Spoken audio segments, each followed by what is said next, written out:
Uma coisa me chamou a atenção, né, que foi um certo enfileiramento de várias entidades que trabalham com investigação no sentido de ver, de tender a ver a LGPD penal num aspecto meramente negativo. É como se você fosse apresentado a uma nova pessoa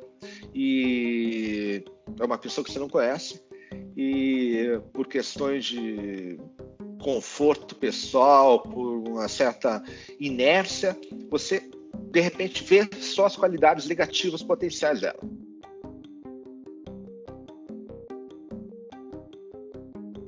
Eu sou Danilo Doneda, eu sou doutor em Direito Civil, sou advogado, dou aula no IDP, sou também diretor do CEDIL, Centro de Estudos de Direito, Internet e Sociedade do IDP. Sou indicado pela Câmara dos Deputados para membro do Conselho Nacional de Proteção de Dados e trabalho há cerca de 20 anos já com o tema de proteção de dados, antes de começar meu doutorado no tema, e desde lá venho trabalhando não só academicamente, mas também no setor público. Trabalhei com o anteprojeto de lei sobre proteção de dados quando estive no Ministério da Justiça e agora, como acadêmico, também como advogado, trabalho bastante com a área e fui integrante da Comissão de Juristas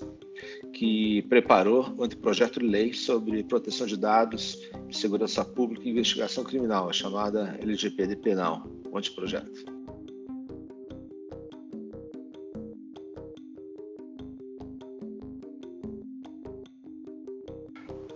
Bom, primeiro, o marco regulatório de proteção de dados no Brasil, ele, de certa forma, está centrado, gravita em torno da LGPD, mas ele não começou, ele nem termina na LGPD. O marco regulatório de proteção de dados, ele compreende todo um arcabouço de anterior, que, por exemplo, mais recentemente é constituído por decisões, inclusive do Supremo Tribunal Federal, a importantíssima decisão sobre o direito fundamental à proteção de dados, nas ADIs, em face da MP 954, você tem toda uma construção na matéria dentro do direito do consumidor, dentro da própria prática de acesso à informação, da lei, que prevê normas de proteção de dados que são bastante importantes e relevantes na prática da informação pública hoje em dia, e tantas outras. A LGPD, ela veio para procurar, de certa forma, uniformizar e criar na sociedade um novo pacto sobre o tema de proteção de dados que fosse mais geral, porque hoje em dia a gente verifica que os dados pessoais, com o aumento da sua utilização e do seu compartilhamento, fica cada vez mais difícil e, por exemplo, ineficaz que você tem regulações somente para um setor ou para o outro, quando os dados pessoais, na verdade, eles têm a vocação de transitar, de serem trocados entre vários sujeitos, entre vários setores, etc. Por isso, entre outras coisas, a necessidade de uma lei geral. Mas, mesmo assim, a LGPD, que hoje está em vigor desde o final do ano passado, ela não se pretende, digamos, o começo e o fim, não é o começo, nem se pretende o fim. Ela, literalmente, assumiu que algumas áreas estão fora do seu escopo de aplicação. Entre elas, segurança pública e investigações criminais. Isso está já diretamente previsto na LGPD, e não é um acaso, e não é, de forma alguma, a LGPD deixa muito claro que isso não é de nenhuma forma uma admissão ou consideração de que essas áreas não devem ser cobertas pela proteção de dados. Muito pelo contrário. A própria LGPD fala que essas áreas devem ter uma legislação própria, específica para proteção de dados, com as suas particularidades, e que essa legislação deve, no máximo possível, trazer o conteúdo dos princípios de proteção de dados, os direitos de proteção de dados. Isso é, a LGPD, ela reconhece que existem essas áreas nas quais a proteção de dados é igualmente necessária, porém ela deve se estruturar com algumas bases, algumas referências que são diferentes da LGPD, digamos assim, em geral, essa que é do seu regime próprio. Então, o fato de existir a necessidade de proteção de dados nessas áreas também é um fato reconhecido pela LGPD, é um fato reconhecido pela sociedade, pela jurisprudência, até quando se decide que numa investigação criminal tais fatos devem ser públicos, outros privados, já está se realizando um certo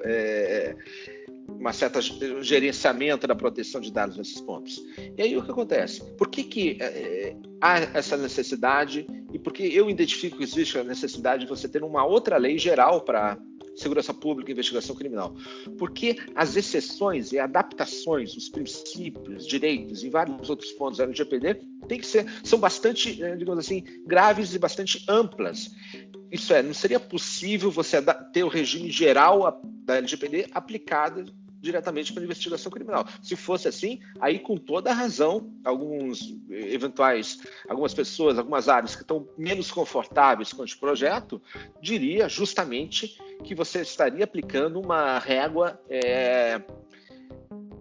que seria extremamente restritiva às operações criminais. Por exemplo, ampliando muito a possibilidade dos cidadãos escolherem livremente, talvez, se têm ou não seus dados utilizados para fins de segurança pública. Enfim, talvez essa limitação tenha que ser feita de uma forma a partir de princípios especificamente pensados para a realidade de segurança pública e investigação criminal, e para que não houvesse digamos assim, uma contaminação que seria perversa entre a LGPD, entre a lei geral e a lei específica para a segurança pública, decidiu-se pela criação, pela formulação do regime específico para isso, que, aliás, é algo que já vem sendo realizado em várias outras jurisdições, outros países. Resumindo, você tem uma demanda muito grande e cada vez mais relevante em matéria de regras claras e transparentes para o tratamento de dados pessoais e proteção destes na segurança pública e investigação criminal. Só que a aplicação das leis gerais não resolve o problema, porque elas podem ser muito restritivas, excessivamente restritivas, e você poderia ter dificuldades muito grandes em ter uma lei só para todas as áreas. Então, para você poder manter essas duas atividades de proteção de dados, ambas necessárias, mas, de uma certa forma, compartimentalizadas, surge a ideia de termos duas legislações à parte, legislações separadas. Mais ou menos essa dinâmica e esse contexto que justifica a legislação específica. Também o que se poderia fazer, por exemplo, alguns até sugeriram, seria você construir um sistema, não com uma lei, um anteprojeto geral de proteção de dados em investigação criminal e segurança pública, mas você ter várias leis, contar com regulamentação específica sobre sigilo, o que, de certa forma, seria somente uma continuação do que já havia sido feito. Os problemas com isso, porém, são que, primeiro, você não teria as vantagens de compartilhar os conceitos básicos com a Lei Geral de Proteção de Dados. Primeiro, você teria uma dificuldade, você criaria uma gramática muito diferente. Dois, você correria o risco de ter claramente, né, seria muito difícil escapar do risco de você ter um sistema que não é coeso, que não é fechado. Você tem algumas situações que a proteção de dados é adequada, outras que não é, e elas podem não conversar entre si, porque elas não foram formuladas a mesma lógica, que é o que acontece hoje. E terceiro grande problema, hoje em dia, a demanda por proteção de dados nessas áreas claro, basicamente do cidadão, da sociedade, mas também, né, das forças das entidades que fazem investigações criminais e dependem de cooperação internacional para levar adiante várias das suas atividades. Hoje em dia, você tem alguns aspectos da criminalidade que estão cada vez mais internacionalizados, né? Não somente lavagem de dinheiro, mas alguns tipos de crime, o Procurador-Geral da República, as polícias especiais sabem muito bem que depende ou de financiamento, organizações que perpassam fronteiras. Isso quer dizer o quê? Que se um órgão de investigação criminal, persecução, não tiver um relacionamento que permita acesso e troca de dados, intercâmbio de dados entre si e outros órgãos em outros países, outros órgãos de investigação em outros países, ele vai ficar alijado de ter acesso a plataformas de colaboração,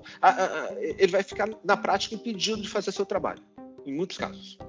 E hoje em dia a situação basicamente é a seguinte: em vários países, não só na Europa, mas na Europa talvez seja o epicentro dessa tendência, muitas organizações exigem que, para que se tenha acesso pleno ou qualificado às suas plataformas de cooperação judicial internacional, que os países que pretendam ter esse acesso, pretendam ter essa parceria, possam garantir que em seus países, dentro das suas atividades, eles estão, de outra forma, vinculados a normas de proteção de dados,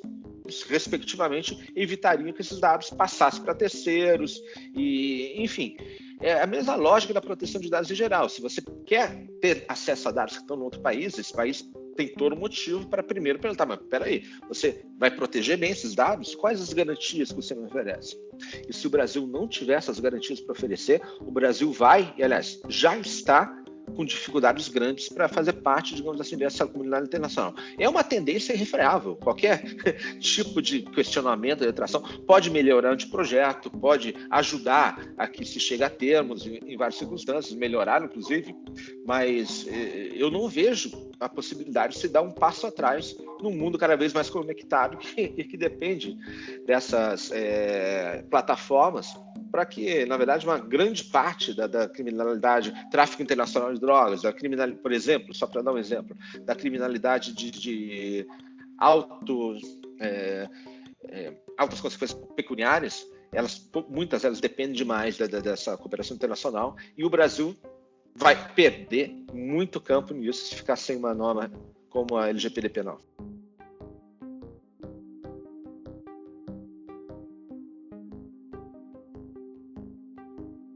Bom, primeiro, a Procuradoria-Geral da República apresentou um estudo e nós temos também outras entidades que, em diversos graus, se demonstraram preocupadas. Uma coisa me chamou a atenção, né, que foi um certo enfileiramento de várias entidades que trabalham com investigação no sentido de tender a ver a LGPD penal num aspecto meramente negativo. É como se você fosse apresentado a uma nova pessoa e é uma pessoa que você não conhece e por questões de conforto pessoal, por uma certa inércia, você de repente vê só as qualidades negativas potenciais dela, sem perceber que aquela pessoa, na verdade, vai ser um elemento essencial para que você continue trabalhando, para que você continue vivendo, como eu falei. É um problema típico dos novos paradigmas. Você tem muitas entidades que precisam um certo tempo para se acostumar com a ideia de que algumas atividades que eram feitas sem supervisão, sem accountability, vão ter, em algumas circunstâncias, que passar por isso. Isso certamente vai dar trabalho, vai demandar uma certa adequação, mas a questão é que você não tem hoje como responder para a sociedade, por exemplo, que alguns atos que podem colocar um poder desproporcional nas mãos de autoridade de investigação, e aqui eu digo, claro, reconhecendo plenamente o valor, a necessidade de que essas autoridades exerçam seu trabalho com a maior eficácia possível, mas veja bem, qualquer entidade de qualquer natureza precisa de controle. E a grande questão que a proteção de dados procura endereçar, aqui dentro e fora da esfera penal, é tentar reequilibrar as situações onde há um desequilíbrio de poder causado pelo aumento de informação na mão de algumas pessoas, de algumas entidades. O aumento de poder, ele por si só, ele pode induzir, pode chamar alguns maus impulsos de elementos que possam se ver compelidos ou tentados a utilizar aquilo para finalidades não republicanas. Isso aqui não digo em relação a uma entidade tal, mas isso aí, de uma forma geral, com as empresas é assim, com as pessoas é assim, e não há por que você imaginar que seja diferente com quem quer que seja. Por isso, o reequilíbrio de poder é uma das grandes, se não a maior finalidade de qualquer legislação de proteção de dados. Isso quer dizer que também dentro das atividades de investigação criminal, segurança pública, por mais que haja muitas exceções que permitam, que devem permitir facilitar o tratamento de dados dentro dessas atividades, elas não podem ocorrer no vácuo, elas não podem mais ocorrer no vazio. Eu não estou dizendo que elas devem ser todas públicas, todas conhecidas por todos, mas há de se ter instâncias que façam um determinado tipo de controle. Esse controle, como vai ser feito? Ele pode ser discutido, há pontos que vão colocar, mas veja, no próprio anteprojeto da LGPD, você não tem, não se optou, por exemplo, por um regime de estrita legalidade, nem são todas as atividades. Aliás, a maior parte das atividades vai continuar ocorrendo como sempre ocorreu. Claro, com necessidade de prestação de contas, às vezes transparência, mas os limites que abstratamente prejudicariam muito a atividade investigativa, eu sinceramente tenho muita dificuldade, primeiro, em ver concretamente qual que é esse prejuízo, né? E segundo, em reconhecer que, ok, mesmo que você tenha algum custo de adaptação, isso daí faz parte de tudo que é necessário para qualquer instituição continuar merecendo a confiança do cidadão num panorama em que a proteção de dados já é sentida pela toda a sociedade como necessária, como uma parte indispensável da nossa vida e sem a qual os poderes na sociedade perigam serem desbalanceados com danos para a democracia, para a liberdade e assim por diante. Então, eu acho que, de uma forma geral, me preocupa um pouco talvez um viés até um pouco preconceituoso nesse sentido e talvez a dificuldade em enxergar que esse é o caminho. Essa é uma modelização que vai advir de uma forma ou de outra, a não ser que essas entidades, algumas entidades, concordem em, com o tempo, perder legitimidade perante a sociedade e perder poder, como falei anteriormente, por falta de acesso a dados, porque elas vão perder, já estão perdendo acesso à base de dados estrangeiros.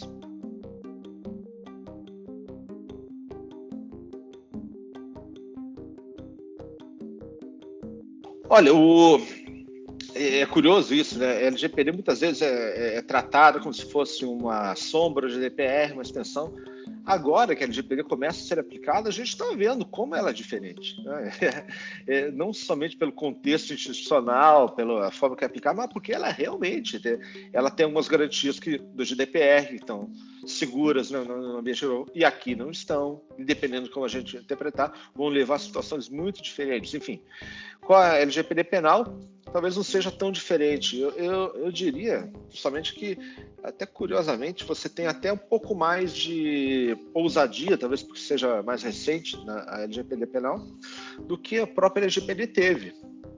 Você tem alguns pontos que são novos. Tem, por exemplo, a ideia de trabalhar no capítulo específico com a ideia das tecnologias de monitoramento, com limites e princípios muito mais, digamos assim, detalhados do que a Diretiva 680 da União Europeia. Isso traz para a gente, talvez pela primeira vez na nossa atividade legislativa, a influência direta dos estudos sobre vigilância, que, para falar a verdade, não influenciaram de uma forma muito forte a LGPD. A LGPD foi uma lei mais técnica, mesmo porque aqui não faço nenhuma, digamos assim, um juízo de valor. A LGPD tinha que ser mais simples, porque a função da LGPD, durante todo o ano que ela tramitou, foi convencer as pessoas que existia uma coisa chamada proteção de dados que deveria ser tratada. Então, ela tinha limites no seu grau de inovação, na inovação que ela podia trazer. Porque se ela fosse ousada demais, moderna demais, ela seria rechaçada por anos e anos. Então, ela foi o que podia ser. Agora, a LGPD penal está sendo feita em um momento em que a sociedade já tem anticorpos, pelo menos talvez em atores com maior legitimidade, com maior potencial de formação de opinião, etc. A LGPD penal já surge no momento que a gente tem a crítica a tecnologias, por exemplo, como reconhecimento facial, como geomonitoramento e outras, são críticas que hoje em dia você pode fazer sem ter que explicar como a história toda da tecnologia. A gente já sabe porque é perigosa, já não é mais necessário. Então a gente já está no momento que pode tratar disso no meio legislativo, e o Brasil, como no caso do Marco Civil e de outras legislações, o próprio habeas data, ele é um laboratório muito interessante de novas soluções, de novas experiências, e eu acho que, por exemplo, nesse caso.